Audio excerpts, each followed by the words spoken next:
You're watching Open for Business with Jim Mackay, a business news show that brings you information about commerce and industry in the Four Corners. Open for Business is brought to you by First Southwest Bank. We can help you get there. First Southwest Bank. Welcome to Open for Business. I'm your host, Laura Lewis Marchino, substituting for Jim Mackay, who's on vacation. In this week's program, we'll see highlights from the annual Durango Chamber of Commerce Awards event, and we'll hear from Fort Lewis students who are pushing the college to change its investment strategies. First, why the City of Durango, Plata County, the Three Springs Development Company, and other economic development organizations are paying a Fort Worth, Texas research firm $70,000 to monitor your purchasing habits. Ever wonder why we don't have a Target or Macy's department store? Local economic development experts say it's because Plata County demographics don't match their market profile. We don't have enough income to generate the kind of revenue that those stores want so that they'll build in the area. At least that's what it seems like on the surface. Big box retailers, national boutique chains, and even manufacturers of consumer goods base their marketing decisions on customer profiles gathered from the U.S. Census and other government data. But those sources don't capture the whole picture. And that's where the Buxton Company comes in. Three Springs, the City of Durango, and the La Plata Economic Development Alliance, the Durango Business District, and other organizations have all pooled their resources to spend $70,000 on a study to find out who's spending what, how much, and where in La Plata County. Buxton is a Fort Worth, Texas research firm that will track the spending habits of locals and tourists to create a demographic profile of consumers in La Plata County. Lisa Hill McCoy, Buxton's Vice President of Sales who brokered the contract with Durango, says that information will be used to recruit new retail stores and to retain local businesses. The study will find revenues that census data doesn't reveal, like money spent by tourists and second homeowners. Buxton tracks spending habits with more than 250 data sources, including companies that rate your credit or track your Visa card purchases. Buxton uses the data to create psychographic profiles of consumers that are so detailed, retailers can even decide what kind of products to purchase and where to place them on store shelves. While the study may seem a big brother-ish to some, Buxton representatives say that individual consumer identification, like a person's name, their address, or social security number, are never released. Roger Salnaritis, the executive director for the La Plata County Economic Development Alliance, said the City of Durango and other community partners decided to work with Buxton because Three Spring developers were hitting roadblocks in their efforts to recruit retailers to the development. The Buxton research will be used to identify potential retailers whose target markets match the Durango consumer. Buxton will also provide Durango with access to a web-based research program called Scout that economic development entities can use for all sorts of applications, said Zalnaritis.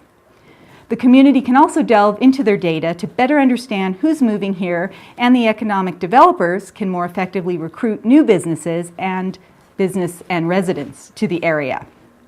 Scout can also be used to identify new markets for local manufacturers or to help local retailers decide what kinds of products they should sell to visitors and even what time of year they should sell them. Buxton was founded in 1994 and has more than 2,000 clients in retail, healthcare, consumer packaged goods, and the public sector. Their clients include communities like Palm Springs, California, Applebee's, Red Wing Shoes, and Anthropologie. To see samples of Buxton's work, you can go to buxtonco.com. College students have collected more than 900 signatures during the past few months in hopes of convincing the Fort Lewis College Foundation to switch its investments in fossil fuel companies to those that provide renewable energy. The campaign called Divest Now calls on the Fort Lewis College Foundation to, quote, immediately freeze any new investments in fossil fuel companies and to divest within 5 years from direct ownership and from any commingled funds that include fossil fuel stocks and corporate bonds. And that's from the Divest Now website. The campaign is backed by a coalition of student organizations and also has the support of the Faculty Senate, which recently voted to support this Divest campaign. Now, we're not talking about a lot of money, Bob Hill, the chairman of the foundation's investment committee, says the Fort Lewis College Foundation currently invests about 2% of its assets in oil, gas, and coal stocks, and that's equal to about $153,000. Nevertheless, Divest Now students say that its renewable resources are a better investment for the college in the long run. And according to the Bloomberg New Energy Finance, 70% of all new energy sources created during the next 30 years will come from renewable technologies like wind power, biofuels, hydropower, geothermal, and solar. Fort Lewis College student Michaela Steiner, who's managing the campaign, says that more than 500 colleges and universities nationwide are already divesting their assets of fossil fuels. Steiner says that the campaign will make a presentation to the foundation's investment committee in February, and students plan a rally during the Fort Lewis College Board of Trustees meeting February 7th. For more information and updates regarding Divest Now, visit the campaign's Facebook page at Divest Fort Lewis from Fossil Fuels. Did you know that 25% of small businesses are predicted to fail after the first year and 55% after 5 years? That's according to the Statistic Brain Research Institute, a national nonprofit that provides numbers on just about every topic you can think of. But a group of business professionals expect to defy those odds by helping local entrepreneurs with financial and mentoring support to get their businesses off the ground. Last year, local entrepreneurs and businessmen, Jim Mackay and Gary Masner, founded SCAPE, the Southwest Colorado Accelerator Program for Entrepreneurs. With the help of a startup state grant and support from local investors, banks, and the Region 9 Economic Development District, SCAPE invests $30,000 as startup capital in each of the participating businesses and provides 4 months of intense business mentoring that includes guidance on research, business model development, product development, finance, marketing, and whatever else the business needs. The goal? Get startup business investor ready so that they can grow and create at least 6 new jobs in the area. SCAPE graduated its first 2 businesses in December, and Alon Paltrow, he did closeoutbikes.com, which is a web-based business that helps bicycle manufacturers and the retailers sell their products to consumers. And Tristan Rubidoux created Rebill, an automatic payment system for businesses that have recurring invoices. 4 new businesses just started the 4-month business boot camp after a rigorous application process that even included production of an application video. The companies for this round include Bent River Leather, a local firm that manufactures high-end dog collars and leads, CARV, a consulting and research firm that helps clothing manufacturers design products with sustainable materials, Chamber Musician, a distance learning program for music, and Searchlight, a database for medical laboratories. Each business, by the way, is expected to repay the original $30,000 investment. For more information about SCAPE, visit scape.org. The Durango Chamber of Commerce has a new look. Members of the Durango Chamber's Marketing Committee unveiled the Chamber's new logo during the annual Durango Rock celebration on January 23rd. The logo is the Chamber's first step in the new branding campaign it will roll out later this year. The logo includes a pinwheel of 4 Ds in the upper left-hand corner with the words "The Chamber" underneath. Director Jack Llewellyn says the new logo reflects the way people actually refer to the Durango Chamber of Commerce. They simply call it the Chamber and rarely use the full name. The 4 Ds represent the 4 programs that the Chamber offers, including membership services, the Durango Diplomats, the Young Professionals of the Durango, or YPODs, and Leadership La Plata. The pinwheel will be used as the logo for each of the Chamber's programs, with 1 D changing color to represent the individual programs. The Chamber color will be yellow, YPODs blue, Leadership La Plata red, and the Diplomats green. Llewellyn says the new logo replaces the turning wheels image that was often mistaken for the Durango and Silverton narrow gauge railroad. The Chamber will retire this wheels logo as it uses up old stationery and brochures. The Chamber adopted the old logo in 2000 when the former Durango Area Chamber and Resort Association split into the Durango Area Tourism Office and the current Chamber of Commerce. Chris Hickok of Pull Creative designed the new logo to offer a fresh perspective on the Chamber, and Llewellyn says tie together all the Chamber programs under one brand. Coming up next, a recap of Durango Rocks 2014 with comments from grateful award winners. I started working here when I first moved to town in 2003, and we were a consignment shop back in the day, and then through having the right people working here and being in the right community, our business grew to what it is today. My name is Gary Preventure, and my store is 2nd Avenue Sports, Durango, Colorado. My favorite part about our business is that we are still a mom and pop, locally owned, bike and ski shop, and these days those are kind of going away. There's a lot of corporate businesses that are coming in and buying up businesses like this. So I feel like the community of Durango is how our shop is able to survive, because people here care about buying locally, they care about who they do business with. It's important stuff to them. The owner of our building, our landlord, sold the building and we were going to be out of a home. I was nervous, because we have a ton of inventory in here, as you can tell, and it would have been hard for us to find another spot. If we did find another spot, it wouldn't have been downtown, and it would have changed our business entirely. Sean Candelaria from First Southwest came over and said that they had bought this piece of property and that they didn't need the whole piece of land, and asked us if we would share the piece of land with them, and we were excited. Yeah, that was the third best day of my life. We were looking around town for another place to put our store, and this location has been really good to us. And we're 2nd Avenue Sports, so it's really hard to move any place other than 2nd Avenue. That's one thing about First Southwest Bank, is they took on this project and they divided this piece of property in half for not really any financial gain of their own. And that's not something I would suspect from a bank. We're going to own our own piece of land. So as a business owner, that's huge. I didn't think that would ever happen. I figured we would be renting our whole lives. And First Southwest Bank and Sean and Kent have definitely made it possible for us to buy our own piece of land. We appreciate First Southwest Bank because they are a smaller local bank for sure. The people who run that bank, they've become friends of ours. And they're just great people. We're very fortunate. As far as the future goes, I plan to work in this business for at least another 30 years, pay off my loans, and maybe kick it down to some of these younger guys working in here. I feel like we're living the dream around here. This is where I want to be, and this is what we like to do. The First Southwest Bank has really helped us keep the dream alive.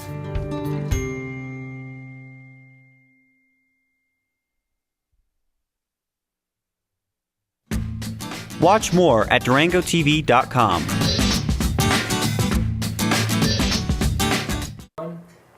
Welcome back to Open for Business. I'm Laura Lewis Marshino, filling in for Jim Mackay, who's on vacation. If you want to understand what makes Durango a great community, just attend the annual Durango Chamber of Commerce Awards. The Chamber celebrated outstanding businesses, professionals, and volunteers at its annual Durango Rocks event held on January 23rd at the Fort Lewis College Community Concert Hall. Open for Business was there to capture the action and has all the highlights. But stay tuned. After that, we'll visit with Durango School District 9R Superintendent Dan Snowberger to find out how the business community is helping to shape what the students learn in the classroom. With a red carpet and dazzling lights greeting guests on their way into the Fort Lewis College Community Concert Hall, Durango Rocks truly felt like Durango's version of the Academy Awards. Nominees were nervous, but honored to be candidates for the annual awards event hosted by the Durango Chamber of Commerce. Well, I was surprised, and I didn't know who would have been so kind to have nominated me. Well, this is our third time, so I'm hoping that the third time is a charm rather than 3 strikes and you're out. More than 450 of Durango's movers and shakers, business leaders, and politicians came to honor this year's award winners. The lively crowd laughed and tapped their feet along with Durango's own video rendition of the Cup Song produced by Christina Knickerbocker, who owns Painted Dog Productions. Then it was on to the awards ceremony. Dr. Joel Jones, president of the Durango Chamber of Commerce presented Richard Ballantine with the Citizen of the Year Award. Ballantine recently retired as publisher of the Durango Herald, but continues as chairman of the board for Ballantine Communications. A community philanthropist and volunteer, Ballantine has served on the Fort Lewis College Board of Trustees, the Fort Lewis College Foundation, and many other state and national boards. Ballantine follows in his mother's footsteps. Morley Ballantine was named the first woman Citizen of the Year in 1990. While past Citizens of the Year looked on, Ballantine congratulated other nominees John Mahoney and Greg McClanahan. But I just want to say that a part of this community that's impressed me in the last decade, or last half decade, I think, is the effort that's being put into this community to create jobs. The coveted Business of the Year was awarded to Ecosphere Environmental Services, an environmental consulting company owned by Michael Fitzgerald. Other nominees included Durango Joe's Coffee House and the Doubletree Hotel. In a backstage interview, Fitzgerald said he was honored to be in Durango after moving the company from Farmington. When I moved here 17 years ago and came here without a job, I went to a couple kind of job hunting agencies and I told them what I wanted to do, and they said, well, that's a professional job. And at that time, they didn't have anything but non-professional jobs in town.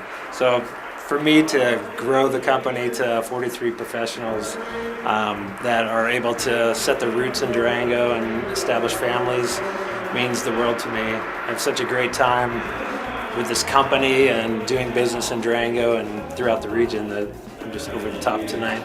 Small Business of the Year honors were awarded to Basin Printing and Imaging, now a family-owned business operated by the Hammond family.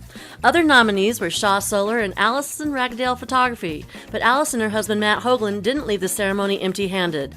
The two were named the Young Professionals of the Year. Well, owning a family business is a struggle, but it has its good points and bad points, and it just, our employees do so much for us that it's actually just not for the Hammond family, it's for all our employees, past, present, and grateful for them and all they've done in the community, because printing for the community has been what has made Basin successful, because I'd say the majority of part of our printing is from just the communities. Young Professionals of Durango, or YPODs as they're called, is the Chamber's networking, social, and volunteer group for young businessmen and women ages 21 to 39.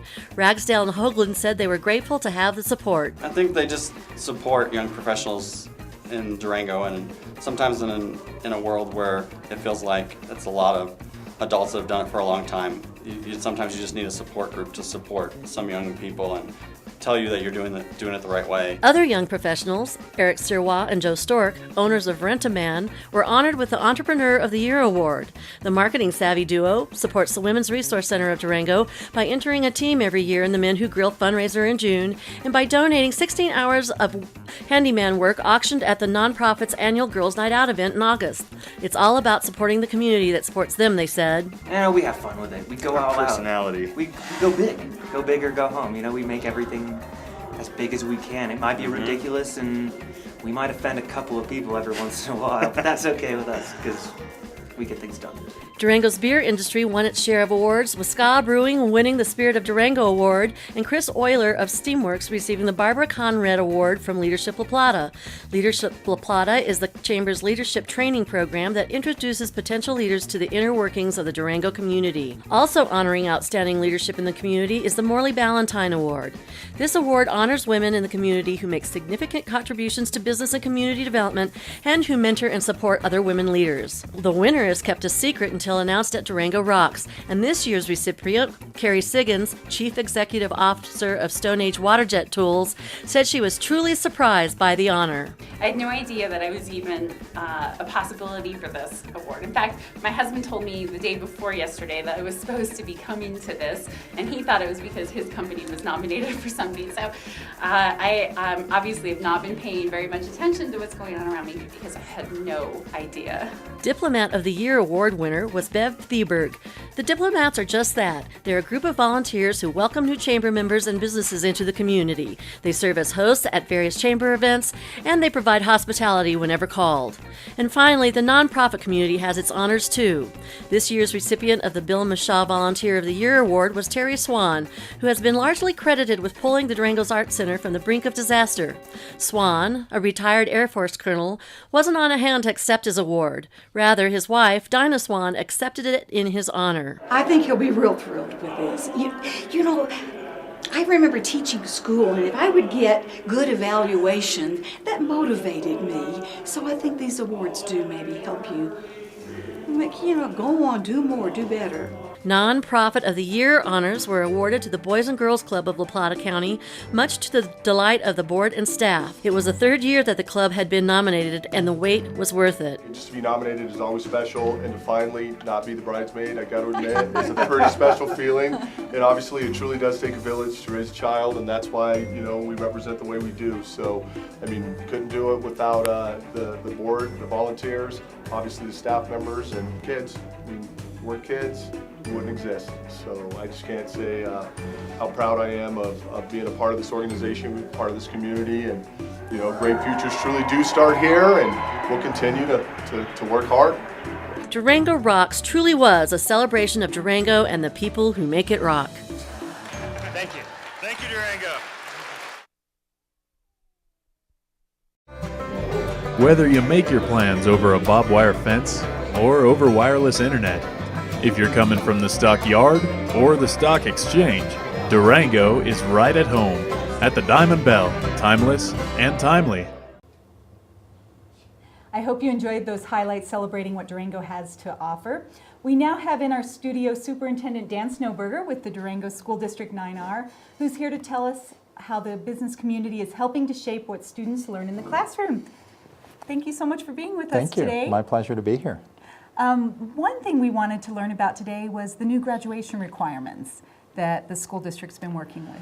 Sure. The state of Colorado came out with some new guidelines that actually have to go into effect with this year's fifth graders. So the state is directing that graduation requirements change several years down the road. We're taking advantage of the opportunity of really looking at what does a graduate have to graduate from Durango schools, and certainly don't see ourselves waiting until this year's fifth graders. So the shift in graduation requirements really leads to a different concept of not just did you sit in the seat for X amount of time, but do you show proficiency in reading, writing, math, science, social studies? Can you demonstrate that you've mastered content? And so it's a new way of looking at graduation requirements, and certainly an exciting way for us to really measure our success as a school district in making sure that truly our students who graduate from Durango are ready to face whatever challenge, whether they choose to go to college, whether they choose to go into the workforce. And so again, the graduation requirements, we have a committee at Durango High School right now of teachers and staff working to make some recommendations to our board about what those would include, and really looking at trying to make sure that we're preparing kids for the 21st century.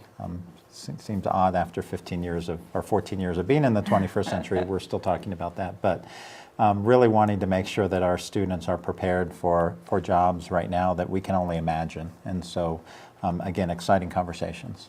That sounds great. And I also know that you're looking at character grades this year. Can you talk more about that? Absolutely. When I arrived in Durango 18 months ago now, I talked with a lot of community members, and what I've heard consistently from our business owners is we want our students to be employable. We want our students who graduate from Durango High School to be our next employees. And I've heard many stories of students who don't have necessarily those character traits necessary, the perseverance, the responsibility, the respect. And so we're working on really trying to make that more of an active part of our grading system. I'll give you an example. At the high school this year, instead of those character traits impacting a student's grades subtly, those now are separated out as a whole separate grade for our students. And so students are outwardly graded on respect, responsibility, and perseverance through a character rubric that the staff has created. And so now at the end of each marking period, students are rated based on their performance and their demonstration of those three key areas.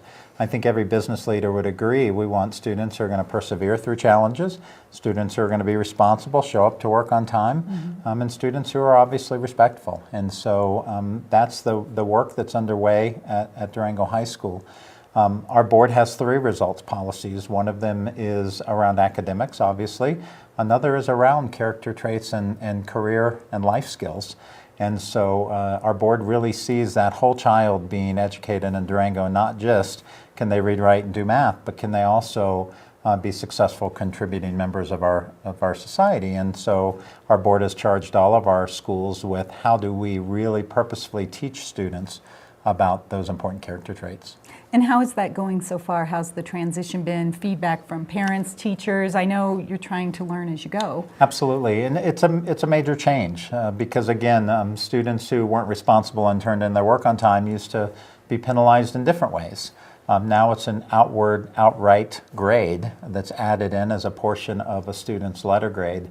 And so it's some growing pains. There are some families who certainly are questioning, wait, why is my child's A now a B because of those impacts? The fact is it always had that impact, it just wasn't outward and overt. And so it certainly is some getting used to. Our high school team are continuing to monitor the implementation, and this is the right plan. But I'm really proud of them for staking out there and trying something new. Well, I so appreciate your time with us today, and the business community is very interested in how this progresses, and we'll be back in touch. Great. So thank you. Thanks for having me. Appreciate it. After the break, we'll have our business updates. It's full steam ahead on the Durango and Silverton Narrow Gauge Railroad. Enjoy a historic trip through southwest Colorado's rich scenery with winter excursions through Cascade Canyon, a picturesque and snow-capped ride. Get a taste of wintertime in the San Juan Mountains just as people did over 100 years ago. A winter ride on the train takes you deep into a rugged and beautiful landscape, an experience you won't soon forget. Visit the depot or durangotrain.com. Welcome back to Open for Business. I'm Laura Lewis Marchino, sitting in for Jim Mackay, who's on vacation. Here are your business updates. Enjoy a free cup of coffee and catch up with other business owners and professionals during the Tuesday Talk, the Durango Chamber of Commerce morning networking event. Join in at 7:45 a.m. on Tuesday, February 4th at Carver's Brewing Company. Reservations are required, and you can sign up at durangobusiness.org or call 247-0312. The Fort Lewis College Office of Continuing Education will offer a 4-week class on Lean Business Startup starting on Wednesday, February 5th. The course will walk students through the Lean Business Development process, and classes will be offered from 6 to 8 on Wednesdays throughout February. Tuition is $99, and to register you can contact Continuing Ed at fortlewis.edu/continuinged. And here's your chance to finally get a handle on social media for businesses. The Office of Continuing Ed will also offer a Facebook for Business class on February 25th and March 4th from 6 to 8 p.m. Instructor Lindsay Nyquist will help participants create a social media strategy for their businesses. A solid grasp of Facebook is recommended, and the cost is $89 for the 2 classes to register. You can contact again Continuing Ed at fortlewis.edu/continuinged. Club 20 representatives will be the featured speakers at the next Durango Chamber of Commerce Eggs and Issues Breakfast, which is scheduled for 8 a.m. on Thursday, February 13th at the Doubletree Hotel. Club 20 is a nonpartisan coalition of individual, business, and local government members from 22 counties on the Western Slope. It advocates for the Western Slope interests in the state legislature and in Congress. Tickets for the breakfast are $16 for chamber members and $21 for non-members. Registration is available online at durangobusiness.org. The Durango Chamber of Commerce will hold its February Business After Hours on Friday, February 21st at Advantage Physical Therapy and Wellness in the 3600 block of Main Avenue. For chamber members, the cost is $12. No, the cost is $7, and it will be from 5 to 7, and food is provided by 6512 and the Himalayan Kitchen. And for more information, you can visit durangobusiness.org. That's it for this edition of Open for Business. Join us in 2 weeks on February 13th with host Jim Mackay. Thank you for joining us. Thank you for watching Open for Business. Tune in every week with Jim Mackay for information about commerce and industry in the Four Corners. Open for Business has been brought to you by First Southwest Bank. We can help you get there. First Southwest Bank.